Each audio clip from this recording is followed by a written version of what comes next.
Bonjour, bonjour.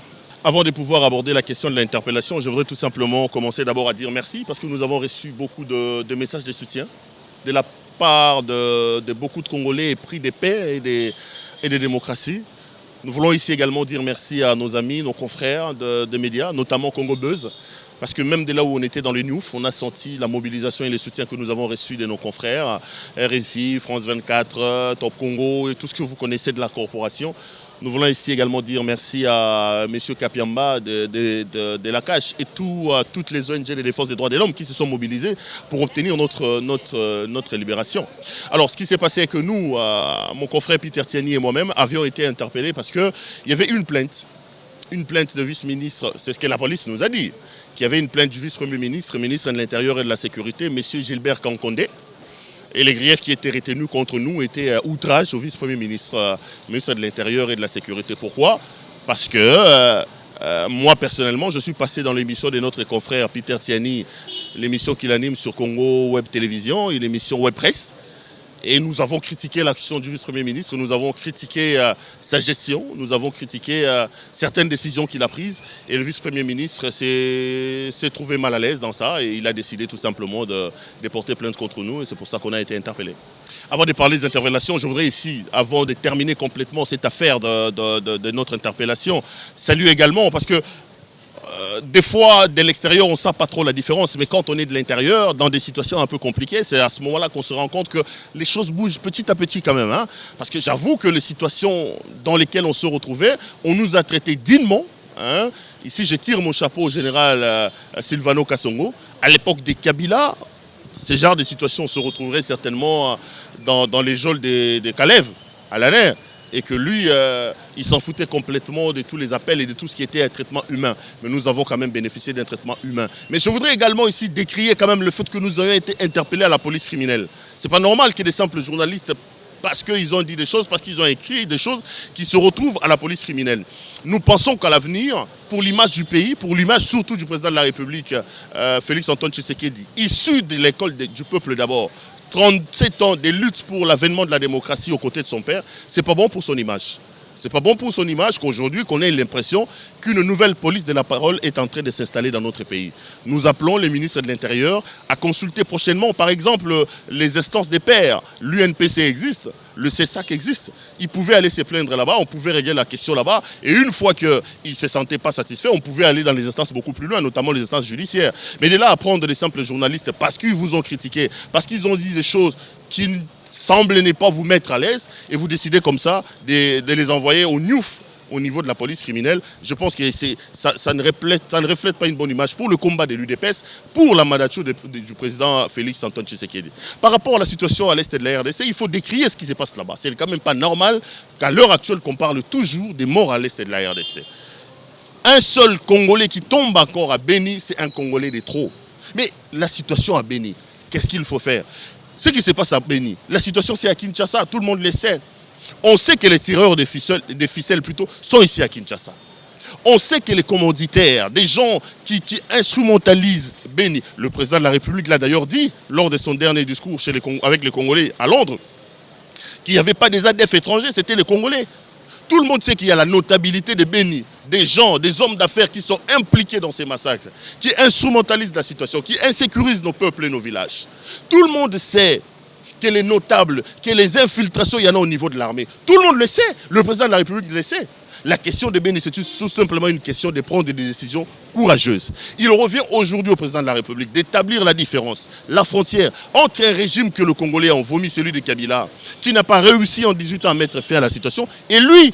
Et Félix a les cartes en main pour le faire, il faut tout simplement changer les paradigmes. Changer les paradigmes veut dire prendre des décisions courageuses, changer la tête de l'armée, poursuivre, fouiner la vie des gens qui sont en train de sécuriser Beni. Il faut qu'ils prennent des décisions courageuses. Si ces décisions courageuses-là sont prises au niveau de Kinshasa, Beni retrouvera sa paix. Mais si le président ne prend pas des décisions courageuses pour faire la différence avec son prédécesseur, ça ne changera pas.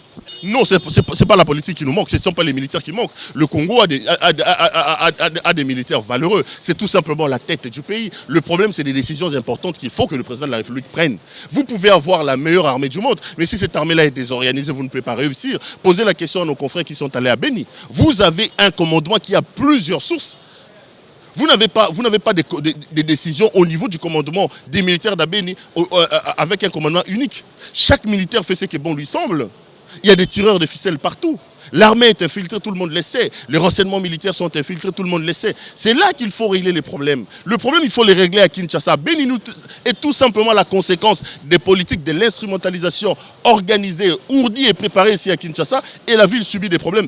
Il revient au chef de l'État de prendre le taureau par les cornes. Le taureau par les cornes, pour moi, ce sont des décisions courageuses qu'il faut prendre parce que le président de la République connaît suffisamment qui sont les vrais responsables de la situation. Le président de la République sait où se trouvent les responsables de cette situation. Il faut les traquer. Une fois qu'on arrivera à neutraliser les gens qui instrumentalisent Béni, les tireurs des ficelles de Béni, Béni retrouvera sa paix. Sinon, ça sera des opérations de saupoudrage. Sinon, voilà pourquoi ils nous ont dit qu'ils ont récupéré Manguina. Quelques temps après, on parle de 71 morts. C'est le problème. Réglons-le à Kinshasa. Trouvons les vrais commanditaires parce que le président a dit qu'il le connaît. Il a dit que ce n'étaient pas les étrangers, il a dit que ce sont des vrais citoyens qui sont ici au Congo. Ça veut dire qu'il les connaît, parce qu'il est le Congolais le mieux informé de nous tous, qui prend des décisions courageuses, qui neutralise des hommes qui sont en train de tirer les ficelles, et bien il va retrouver sa paix. Mais on l'attend. Justement, c'est à ça qu'on attend le président de la République. Lorsque nous disons, certaines personnes disent qu'il n'y a pas de changement et que le régime de Kabila est en train de se poursuivre. Lorsque ces détracteurs disent de lui qu'il est l'ombre de Kabila, qu'il est une étiquette et que les vraies décisions sont prises par Kabila. Lorsque certaines personnes lui disent qu'il n'a pas été élu correctement et qu'il est là grâce à un deal avec Kabila. Lorsque les gens lui disent qu'il ne peut pas nommer les gens, il faut que la décision vienne de Kingakati. Le président de la République a des occasions de nous montrer effectivement que c'est lui le vrai commandant suprême de FARDC. Le président de la République a les occasions de nous montrer effectivement que c'est lui qui dirige le pays. Il faut changer le commandement de l'armée. Il y a des généraux véreux qui sont dans notre armée, qui infiltrent. Il y a des généraux rwandais que beaucoup connaissent, des généraux impliqués dans des dossiers sales, des généraux dénoncés, sanctionnés par les rapports des ONG internationales. Mais le président de la République n'a qu'à prendre son courage, à prendre la situation à bras le corps. Et ça démontrera qu'effectivement, c'est lui qui est le commandant suprême. Sinon, si la situation pourrir, pour nous, ce serait mettre de l'eau dans le moulin déjà de la Mouka qui disent qu'il n'est pas président, il n'est pas vrai président de la République. Non, je ne lui avais pas donné tort pour que je lui donne raison aujourd'hui. Martin Fayoulou, c'est un Congolais, il a les droits de mettre son point de vue comme il veut. Moi, je suis en train d'analyser la situation sans pour autant dire que je suis de la Mouka ou je suis Congolais. Je me retrouve tout simplement dans une situation d'amertume de voir que chaque jour, nous sommes à la une de l'actualité mondiale, mais en mal. Nous sommes à la une de l'actualité mondiale parce qu'il y a des tueries à Béni. Et le président a les cartes en main. Vous dites ici qu'il faut changer, mais il faut que le président le fasse. Il faut que le chef de l'État nous démontre effectivement que c'est lui le président de la République. Qu'est-ce qui empêche? Ça fait une année qu'il est là. Pourquoi il n'y a pas de nouvelles nominations au sein de l'armée? Pourquoi il n'y a pas de nouvelles nominations au sein des mandataires? C'est le président de la République justement qui donnera raison à Martin Fayoulou en faisant ce qu'il est en train de faire. C'est le président de la République qui donnera raison à Martin Fayoulou en ne pas changer le commandement de l'armée. C'est le président de la République qui donnera raison à Martin Fayoulou en ne démontrant pas suffisamment sur la face du monde que c'est lui qui prend les décisions. Parce qu'il s'avère aujourd'hui que les présidents doivent tout simplement prendre des décisions courageuses pour ramener la paix dans l'Est. Ne jouons pas ça, sinon on va dire les gens vont regretter Kabila. On ne doit pas jouer à ça. Il ne faut pas jouer les jeux de Kabila. Ces discours-là contre les médias internationaux, ces discours-là contre RFI, nous les avons entendus ici, justement. Lorsque Mbende nous parlait des Congo bashing, il a fermé RFI. Après, le lendemain, il va chasser Sonia Rollet. Mais ici, nous sommes dans un régime de quelqu'un qui dit qu'il est issu de l'école du peuple d'abord. Il est issu de l'école de la démocratie. Il a œuvré avec son père pendant 37 ans pour que la paix revienne. Laissez les médias faire leur travail. Si vous prenez un discours comme ça, vous allez encore donner raison à Martin Fayoulou. Parce que ça, c'est le discours de Kabila. C'est le discours de Kabila qui disait que voilà, l'enfer, c'est l'autre. L'enfer, c'est pas l'autre, c'est pas RFI. Effectivement, si RFI relaie les mauvaises informations, si les médias étrangers relaient les mauvaises informations, mais nous avons les médias ici, qu'est-ce qui nous manque pour que nous puissions faire de la RTNC un bon média, un média puissant? Qu'est-ce qui nous manque pour que nous faisions de la RTNC un média professionnel? Qu'il ne soit plus le canard boiteux tel qu'il est là-bas, où il n'y a aucun professionnalisme. Le président de la République a une équipe de communication. Le Grand Congo, 2 345 000 km², nous manquons de moyens pour donner à la RTNC de devenir un média au fin de relayer la voix de la RDC. RFI, si RFI effectivement, ou les autres médias internationaux sont instrumentalisés, mais nous avons des médias ici. Il revient au Congo de mettre en place une stratégie, une machine pour que nos médias deviennent des médias efficaces, rayonnant à travers l'Afrique et à travers le monde, pour que les sons de la RDC soient entendus. Ne prenez pas les gens des responsables. La politique de trouver des boucs émissaires, la politique de dire que l'enfer c'est l'autre, c'est une politique que Kabila a menée, qui en 18 ans n'a apporté rien à la RDC. Regardons nos problèmes en face, réglons nos problèmes entre nous, prenons des solutions qui s'imposent et le Congo ira de l'avant. Ne faisons pas semblant, Kabila est encore puissant, Kabila est parti sans partir, tout le monde le sait. Qui contrôle encore l'armée aujourd'hui? Les généraux qui sont là, qui les a nommés? Tous les généraux qui sont dans des grands postes, qui les a nommés? C'est Kabila. Vous dites qu'aujourd'hui, il y a balkanisation, il y a des Rwandais, il y a des gauches et à droite. Qui a nommé tous ces généraux supposés ou soupçonnés d'être Rwandais? C'est Kabila. Qui a nommé ces mandataires qui sont là? C'est Kabila. Les gouverneurs qui sont dans les provinces, ce sont les gouverneurs de qui? De Kabila. Les ministres qui sont là, c'est Kabila. Les députés nommés à l'Assemblée nationale que la population n'a pas élus, qui les a nommés? C'est Kabila. Vous ne pouvez pas dire que Kabila n'est pas là. Kabila est là. C'est là d'où justement la question que je soutiens de Monseigneur Ambongo, par exemple, qui dit que la solution dans ce pays partira du fait que la communauté internationale doit aider Félix Tshisekedi à fragiliser Kabila. Il faut trouver des moyens pour fragiliser Kabila. Aussi longtemps que l'on ne va pas fragiliser Kabila, aussi longtemps que Félix ne se séparera pas du poids de Kabila sur ses épaules, le Congo ne décollera pas. Vous ne pouvez pas dire que Kabila est parti, sauf si vous n'habitez pas dans ce pays, sauf si vous voulez faire semblant. Kabila n'est pas parti, c'est Kabila qui contrôle encore pour la plupart le rouage de l'appareil de l'État. Donc ce qui se passe, c'est encore la poursuite de Kabila. Je n'ai pas dit que c'est Kabila qui est derrière ce qui se passe à Beni, mais s'il y a des gens qui pensent que c'est Kabila qui instrumentalise la situation à Beni, s'il y a des gens qui disent que c'est Kabila qui instrumentalise la situation à Beni, ben, ce ne fait que la continuité parce que Kabila n'est pas parti. Kabila est encore là. Un grand obstacle. Un grand obstacle. Pourquoi? Parce que même la Bible le dit, deux personnes ne peuvent pas marcher ensemble s'ils ne s'entendent pas. Kabila et Tshisekedi sont des personnes qui sont fondamentalement opposées. Et de par leur volonté, et de par leur ligne politique, et même de par leur naissance. Félix Tshisekedi est issu de l'école du peuple d'abord. Il a combattu pendant 37 ans avec son père à l'UDPS pour l'avènement de la démocratie et de la paix. Kabila, lui, c'est qui? Kabila, lui, c'est un ancien rebelle qui est arrivé au pouvoir et qui a détruit ces pays. Kabila est dans la logique de la protection de tout ce qu'il a gagné. C'est ça la logique. Après avoir détruit le pays pendant 18 ans, Kabila savait qu'en partant, s'il laisse le pays calmement, il serait mis en danger. Il fallait se mettre un mantelas de sécurité pour sécuriser, un, tout ce qu'il a volé, pour se mettre à l'abri, deux, de la justice. C'est comme ça que vous allez voir qu'il a pris le ministère des Finances, il a pris le ministère de la Justice, il a pris le ministère de la Défense. Ces deux hommes-là ne peuvent pas s'entendre. C'est comme si vous prenez le jour et la nuit. Kabila, c'est véritablement le vrai problème pour le pays. Et aujourd'hui, Kabila n'acceptera pas que Félix réussisse. Comment il expliquerait que lui, pendant 18 ans, il a échoué, que pendant un mandat de 5 ans, Félix va réussir là où il a échoué? Kabila sera là pour mettre le bâton dans les roues et les preuves sont là. Tous les ministres qui sont là ne travaillent que contre Félix. Rappelez-vous avec les mesures de la gratuité de l'enseignement. Les premiers à s'opposer, c'était les ministres du FCC. Rappelez-vous toutes les décisions qu'il prend pour les 100 jours. Le ministre qui bloque ça, c'est qui? C'est le ministre des Finances du FCC. Ils ont déjà fait signer des démissions à leurs ministres. C'est un sérieux problème. Kabila avec Félix, c'est un sérieux problème. C'est comme ça que j'ai dit ici, et je rappelle, faisons comme Monseigneur Mbongo avait dit, trouvons des mécanismes pour fragiliser Kabila et séparons Kabila de Félix pour que le pays décolle. Le problème, c'est Kabila. Il lui faut des mesures courageuses. Il lui faut des mesures courageuses. J'attends de lui qu'il prenne des mesures courageuses. De toute façon, on l'a élu pour ça.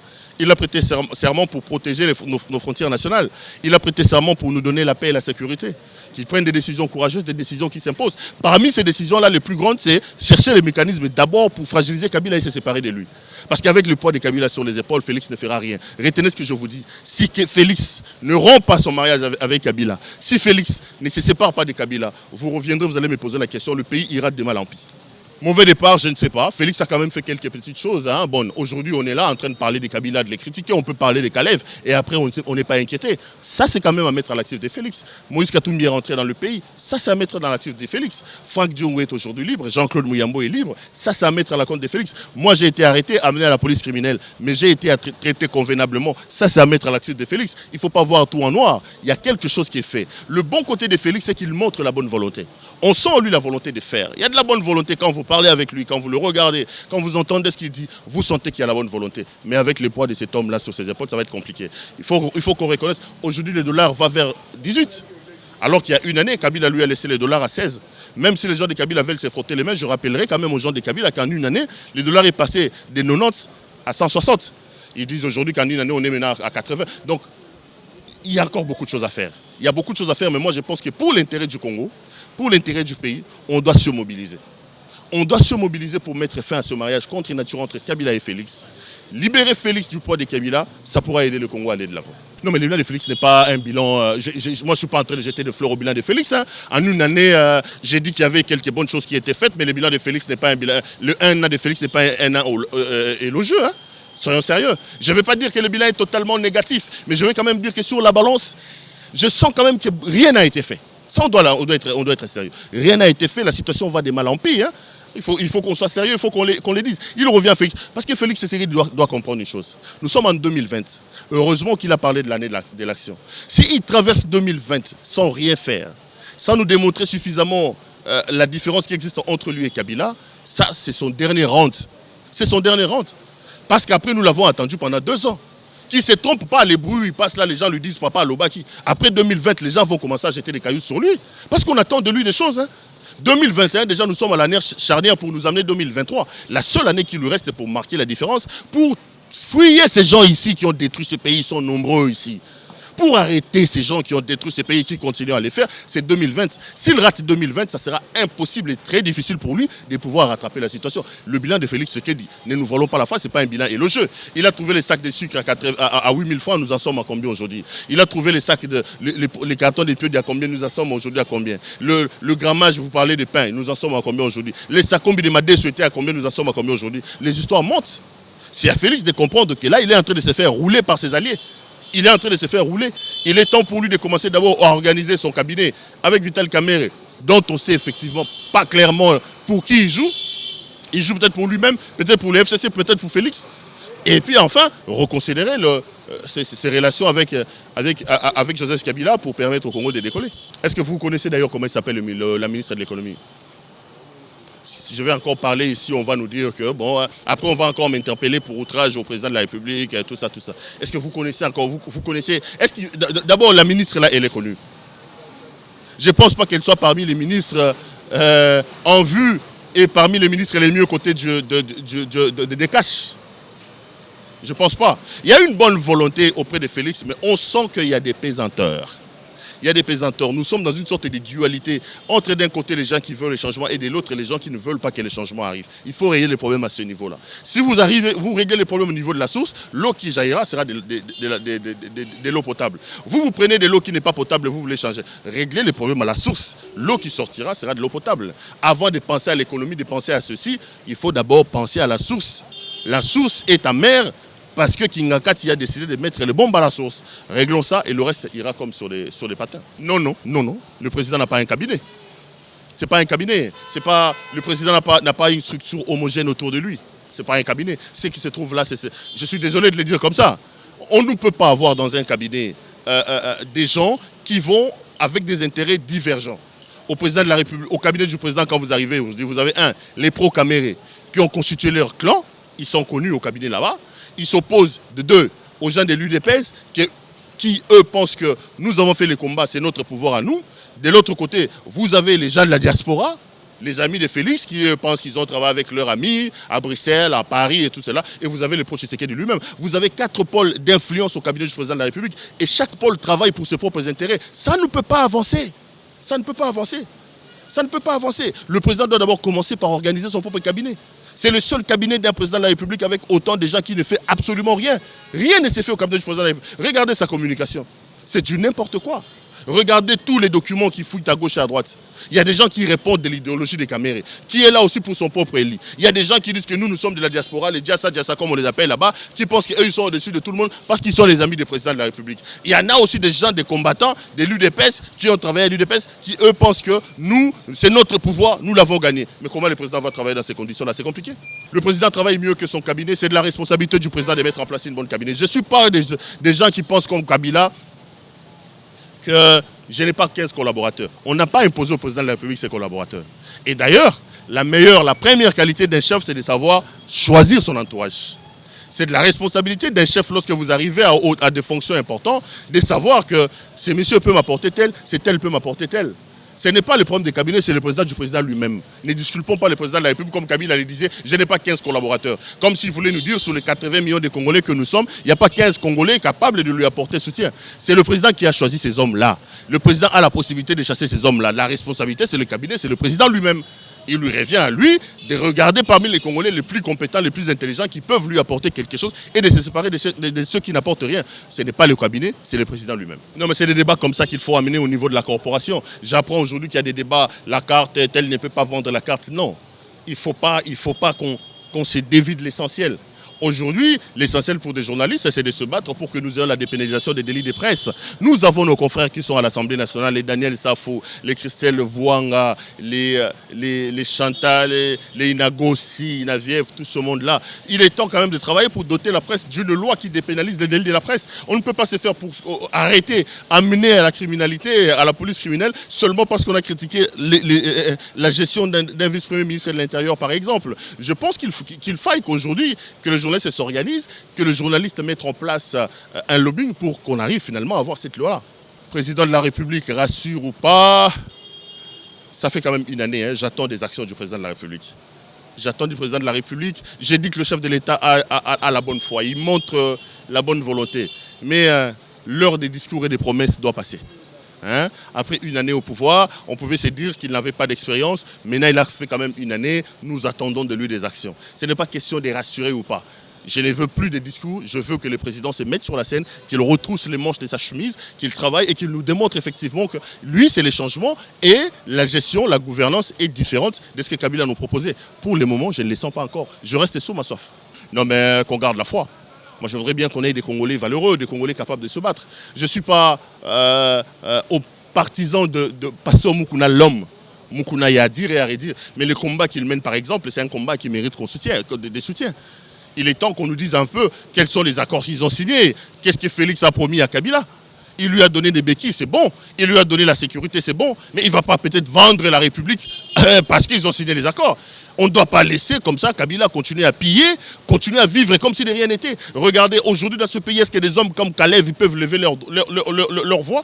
Mais quand vous avez encore des Kalev qui circulent ici avec des cortèges, un homme comme Kalev avec des cortèges, il s'immisce aussi dans des débats politiques, menaçant la République, menaçant de mettre sur la place des publics des secrets. Quand vous avez des gens comme des Sadari qui peuvent hausser les tons, non, en réalité, ils sont là grâce à Félix.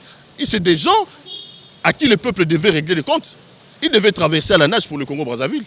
Il devait traverser à la nage comme au Congo-Brazzaville. Donc nous pensons qu'aujourd'hui, il faut que nous tous Congolais, nous soyons habités par l'esprit de Lumumba, que nous ayons le courage. Le pays va vers la dérive. On va droit vers un mur. Il faut que les Congolais se réveillent, il faut qu'on se mette ensemble pour sauver notre pays. Merci beaucoup.